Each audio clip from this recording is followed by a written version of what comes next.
আমাৰ মাহমৰা কচুমাৰী আমাৰ সমাজকৰ্মী বিশিষ্ট ব্যৱসায়ী ভূপেন বৰুৱাৰ আজি মৰাণত এখন সিদ্ধান্যাত চুইচ নামৰ এটা কমপ্লেক্স বৰুৱা কমপ্লেক্স তেওঁ নিজৰে এইটো আজি উদ্ঘাটন মই তেখেতক শুভেচ্ছা জনাইছোঁ তেখেতৰ যি উদ্যমী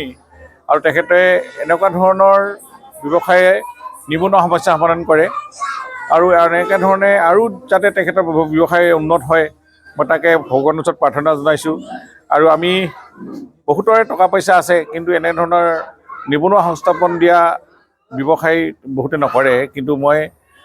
ইয়াত এইটো তেখেতৰ ব্যৱসায়টো মই ইয়াত যিহেতু তেওঁ কমপ্লেক্সত যথেষ্টখিনি তেওঁ চিন্তাধাৰা অলপ সুকীয়া মই যিটো দেখিছোঁ মই খুব ভাল হৈছে প্ৰশংসনীয় অসমীয়া যুৱক এনেধৰণে